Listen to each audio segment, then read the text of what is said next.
నిన్న కరీంనగర్ నడి ఒడ్డున ఉన్నటువంటి మాజీ మంత్రివర్యులు కరీంనగర్ శాసన సభ్యులు గారి యొక్క క్యాంపు కార్యాలయం మీద భారతీయ జనతా పార్టీ గుండాలు దాడిని మేము తీవ్రంగా ఖండిస్తున్నాము. కరీంనగర్ ప్రజలందరూ కూడా ఆ దాడిని చూసినాక భయభ్రాంతులు అయిపోయారు. అసలు కరీంనగర్లో గత చరిత్రలో ఎన్నడూ కూడా అధికార కేంద్రాలపైన దాడి ఎన్నడూ జరగలేదు. ఇది మొదటిసారి. ఎమ్మెల్యేగా ఒక టర్మ్ మంత్రిగా, అంతకుముందు 2 సార్లు కార్పొరేటర్గా చేసిన గంగుల కమలాకర్ గారు వారు అధికార కేంద్రము క్యాంప్ కార్యాలయంలో కరీంనగర్ జిల్లాకు సంబంధించిన ఎన్నో సమస్యలకు పరిష్కారంగా నిలిచినటువంటి ఒక కేంద్రం మీద ఇవాళ బీజేపీ గుండాలు బండి సంజయ్ గారి ఆధ్వర్యంలో దాడి చేయడం అంటే ఇంతకంటే ఘోరం ఏమైనా ఉందా అని చెప్పి మేము ప్రశ్నిస్తున్నాము. నేను బండి సంజయ్ గారిని ఒకటే సూటి ప్రశ్నిస్తున్నా. మీరు మాత్రం ఏదంటే అది మాట్లాడచ్చు, ఇష్టం వచ్చిన ఆరోపణలు మీరు చేయొచ్చు, కానీ మేము ఆరోపణలు చేస్తే మాత్రం మీరు బలదగించి మా మీద అటాక్ చేస్తారని అడుగుతున్నారు. మీ చరిత్ర ఏంటిది? అసలు ఇవాళ మొత్తము ఈ కరీంనగర్ నగరం ఇంత భ్రష్టపడ్డానికి కారణము మీరే. ఏకైక వ్యక్తి మీరు ఒక కేంద్ర హోం సహాయ మంత్రిగా ఉన్నారు, అలా హోమ్ డిపార్ట్మెంట్ ఉన్నారు. మీ నియోజకవర్గ కేంద్రంలోనే మీకు లా అండ్ ఆర్డర్ మెయింటైన్ చేసే సత్తా లేదు. మీరు ఇక్కడ గుండాలను తయారు చేసి భయభ్రాంతులు చేస్తున్నారు. ఇక మీరు రేపు పోయి సైనికులకు ఏం చెప్తారు, మిలిటరీ వాళ్ళకి ఏం చెప్తారు, మీ కింద పనిచేసే అనేక డిపార్ట్మెంట్లు ఉన్న అధికారులకు మీరు ఏం చెప్తారని చెప్పి నేను అడుగుతున్నాడు. మీరు ప్రోత్సహించాల్సింది సైనికులనా మంచి పని చేయడానికి ప్రోత్సహిస్తారా, లేకపోతే గుండాలను ప్రోత్సహించి మొత్తం ఈ కరీంనగర్ కేంద్రాన్ని నాశనం చేయాలని చెప్పి చేస్తారని చెప్పి నేను అడుగుతున్నాను. మీరు కేటీఆర్ గారిని అనేక సందర్భాలలో కాళేశ్వరం పైన నిందలు వేసిండ్రు, డ్రగ్స్ అని నిందలు వేసిండ్రు, ఈ ఫార్ములా కార్ రేస్ మీద నిందలు వేసిండ్రు, కాళేశ్వరం ప్రాజెక్ట్ మీద నిందలు వేసిండ్రు, విద్యుత్ కొనుగోలు మీద నిందలు వేసిండ్రు. మీరు వేసిన ప్రతి నిందకు కేటీఆర్ గారు ధైర్యం అంటే ధైర్యంగా జవాబు చెప్పడం జరిగినది. అది ఆ రికార్డు మీద ఉన్నది. అన్నీ మీరు చెప్పిన అభియోగాలన్నీ కోర్టులో మొత్తము తెల్లాతెట్టు అయిపోయినాయి. కోర్టులలో అన్ని కాళేశ్వరం మీద డిస్మిస్ అయిపోయినాయి పిటిషన్లు, ఈ కార్ రేస్ మీద డిస్మిస్ అయినాయి, విద్యుత్ కొనుగోలు మీద డిస్మిస్ అయిపోయినాయి. ఏది కూడా చట్ట ప్రకారం నిలవలేదు. మీ భారతీయ జనతా పార్టీకి మీ ఢిల్లీ నిర్వహణ సాంప్రదాయం ఏంటంటే నిందలు వేసుకుంటూ పోతూనే ఉండాలి. గతంలో మాజీ ప్రధానమంత్రి పివి నరసింహరావు మీద కూడా మీ భారతీయ జనతా పార్టీ నాయకులు అనేకమైన ఇటువంటి దొంగ కేసులు పెట్టిరు. ఆయన కూడా మౌనంగా ఉండి మొత్తం కేసులన్నీ కూడా తీసుకుని ఉన్నారు. ఇవాళ మీరు చేసేది అదే. మీ ఢిల్లీ ఇచ్చిన ట్రైనింగే కేసీఆర్ గారిని కేటీఆర్ గారిని బదనాం చేయాలి. కానీ ఈ దేశంలో ఇంకా న్యాయం బతుకుంది కాబట్టి అన్ని కేసులు పోయినాయి. అంటే మీరు అంటేనేమో ఒకటి, మేమంటే ఒకట. మీకు కేటీఆర్ గారు అన్న మాట ఏంది, నీ మీద అభియోగాలు ఉన్నాయి అంటే జవాబు చెప్పాలి దానికి. నువ్వు అటని చెప్పి వచ్చి మా మీద అటాక్ చేస్తావా? అంటే మేము పిరికి పొందలేమా టీఆర్ఎస్ పార్టీ కార్యకర్తలు? దమ్ముంటే చెప్పి అటాక్ చేసి చూపిస్తాం మా తడాకేందని, టీఆర్ఎస్ పార్టీ కార్యకర్త తడాకేందని.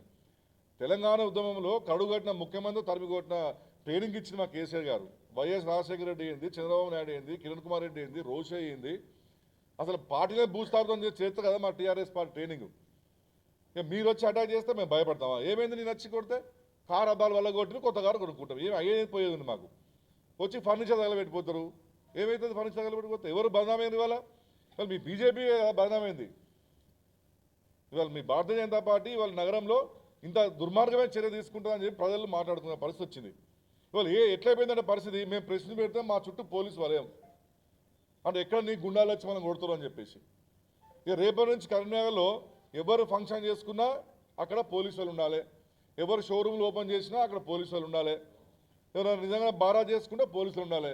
అంటే ఇది ఒక మాఫియా తయారు చేస్తున్నారా మరి మీరు కరీంనగర్లో? బీహారు, మహారాష్ట్ర, మధ్యప్రదేశ్ లాగా ఒక మాఫియాని ఇవాళ బండి సంజయ్ మాఫియాని మీరు తయారు చేస్తున్నారని చెప్పి నేను అడుగుతున్నాను. రాజకీయంగా విమర్శకు ప్రతి విమర్శ ఉండాల్సిందే, వాళ్ళు ఏమీ తప్పంటే లేదు. మేము ఒకటి ఇస్తాం, మీరు 4 వేయండి, దాన్ని మాట్లాడదాం. భౌతిక దాడులు ఏంది?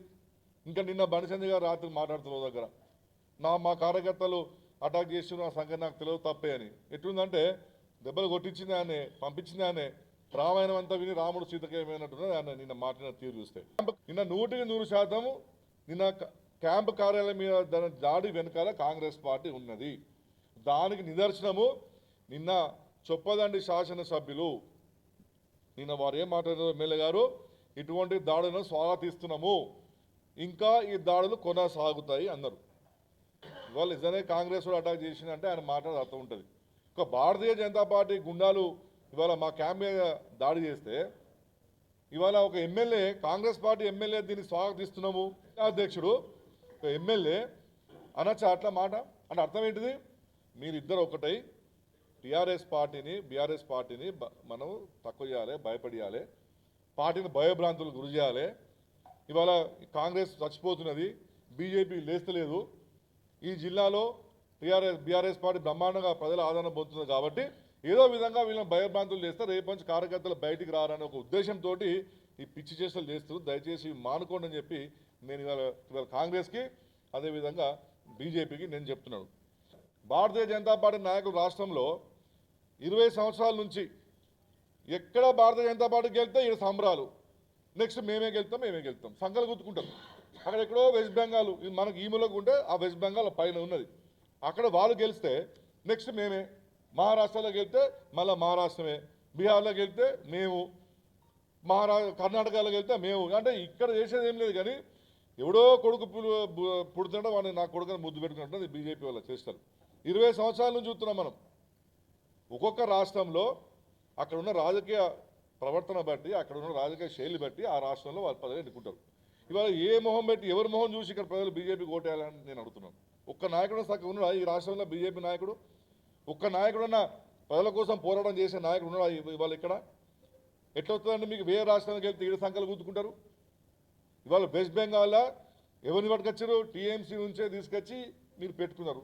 ఇప్పుడు ఆయనే ముఖ్యమంత్రి అభ్యర్థి, మీ బీజేపీ నాయకుడు కాదు, అక్కడ వేరే పార్టీ పట్టుకొచ్చా మీరు లేపిన ఆయన.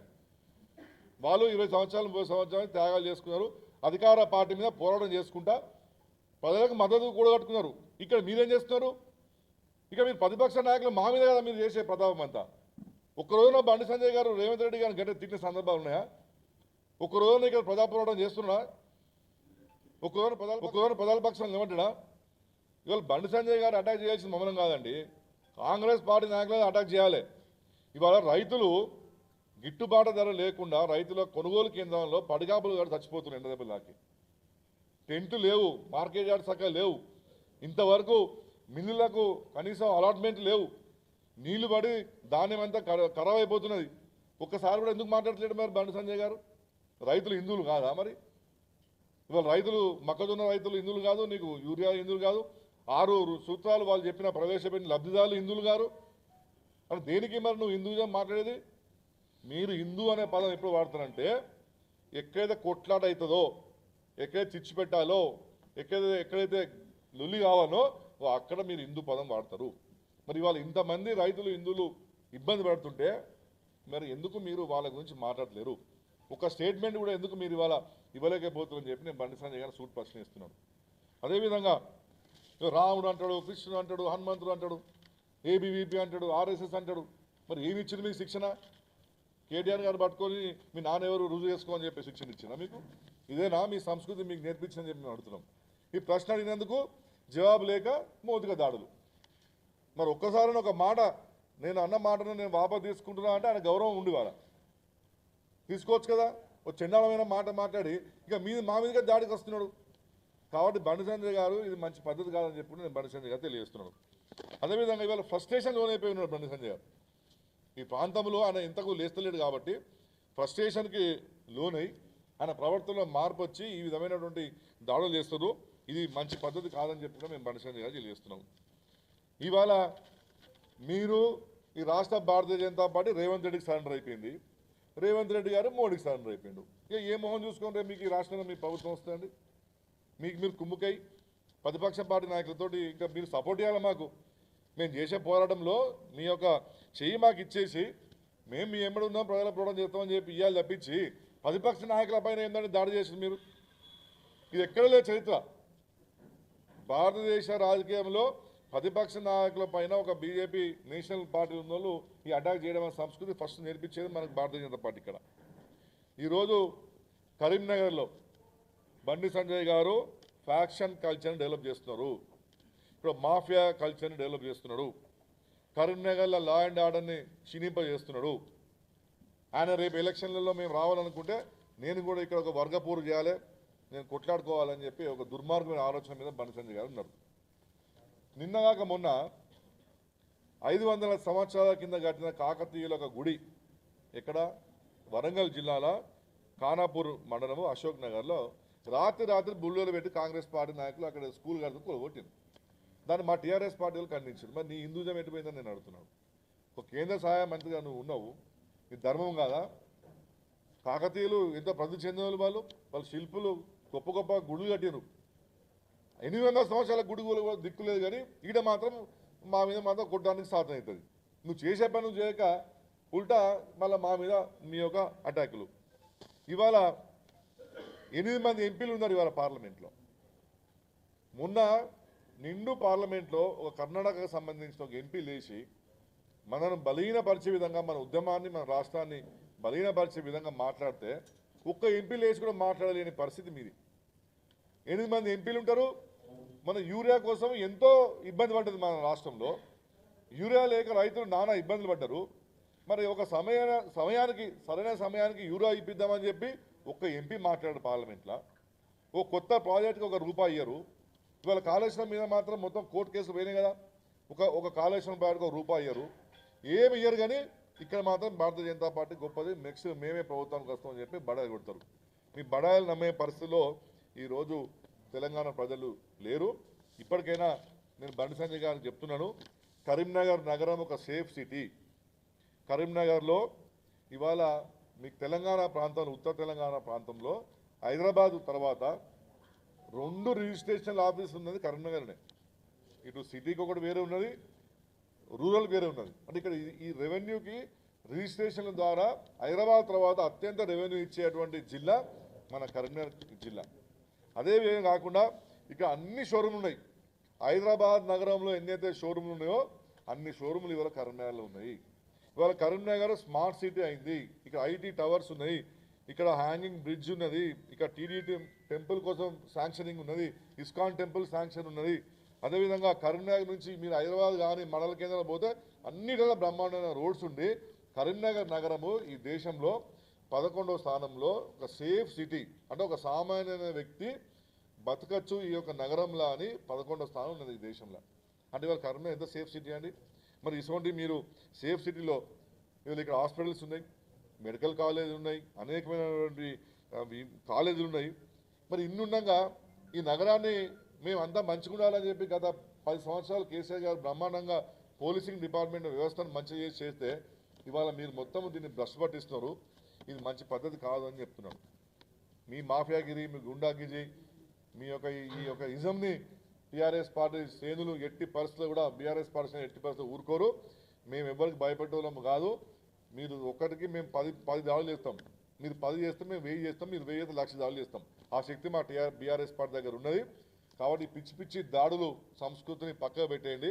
దమ్ము ధైర్యం ఉంటే మేము మాట్లాడతాం, మీరు మాట్లాడండి. రాజకీయంగా ఎంత దూరం పోదాం, కానీ పిచ్చి చేష్టలు మీరు మానుకోవాలని చెప్పి కూడా నేను బండి సంజయ్ గారికి చెప్పుకుంటూ, మరి ఇవన్నీ పరిస్థితులు గమనించిన తర్వాత కరీంనగర్ ప్రజలందరూ ఒక భయభ్రాంతులకు గురై ఉన్నారు. ఒక దిక్కు పోలీసు వాళ్ళందరూ కూడా దొంగలను పట్టుకునే బిజీ ఉన్నారు. ఈయన ఒక కేంద్ర మంత్రి, హోమ్ డిపార్ట్మెంట్ మంత్రి, ఆయన వచ్చి అటాకులు చేపిస్తున్నాడు. ఈయన ఇవాళ పోలీసు వాళ్ళ పని అంతా చెడగొట్టింది వాళ్ళ బండి సంజయ్ గారు. వాళ్ళ పని డిస్టర్బ్ చేసేదే వాళ్ళ బండి సంజయ్ నేను అటాక్ తోటి. కాబట్టి ఇవాళ కరీంనగర్ ప్రజలకు మేము భరోసా ఇవ్వాల్సిన అవసరం ఉన్నది. కాబట్టి బండి సంజయ్ గారు తీరు, భారతీయ జనతా పార్టీ గుండాల తీరుకి నిరసనంగా రేపు కరీంనగర్ జిల్లా పార్టీ తరఫున కరీంనగర్ నగరానికి మేము బంద్ పిలుపు ఇవ్వడం జరుగుతున్నది. ఈ బంద్లో బీఆర్ఎస్ పార్టీ శ్రేణులు అందరూ పాల్గొనాలి. కర్షకులు, కార్మికులు, డాక్టర్లు, న్యాయవాదులు, గవర్నమెంట్ ఎంప్లాయీస్, అన్ని విభాగాలకు సంబంధించినటువంటి వ్యక్తులు మాకు సపోర్ట్ ఇస్తున్నారు. ఇప్పటికే వాళ్ళ భయభ్రాంతాల నుండి మేము మీకు మద్దతు ఇస్తాము, మీకు సపోర్ట్ ఇస్తాము. ఈ నగరాన్ని మీరు శాంతియుత నగరంలో చెప్పాలని చెప్తున్నారు. కాబట్టి మా బంద్కు అన్ని విధాల సంపూర్ణ సపోర్ట్ ఉన్నది. కాబట్టి రేపు బంద్ సక్సెస్ అవుతుంది. మా పార్టీ శ్రేణులు కూడా దీన్ని సక్సెస్ చేయడానికి రెడీగా ఉన్నారు. సోమోటోగానే వాళ్ళే మాకు సపోర్ట్ ఇస్తారు. ఇప్పుడు నేను చెప్పిన వింగ్లు అన్నీ కూడా మేము తప్పకుండా మీకు సపోర్ట్ ఇస్తాము. ఎందుకంటే జరుగుతున్న పరిణామాలు చూస్తే మాకు చాలా భయం వేస్తుందని చెప్పి కూడా మాకు చాలా సందర్భాలు కూడా ఫోన్లు వస్తున్నాయి. కాబట్టి రేపు బంద్ 100% సక్సెస్ఫుల్ అవుతుంది. దానికి అందరూ సపోర్ట్ చేయాలని చెప్పి కూడా నేను విజ్ఞప్తి చేస్తున్నాను.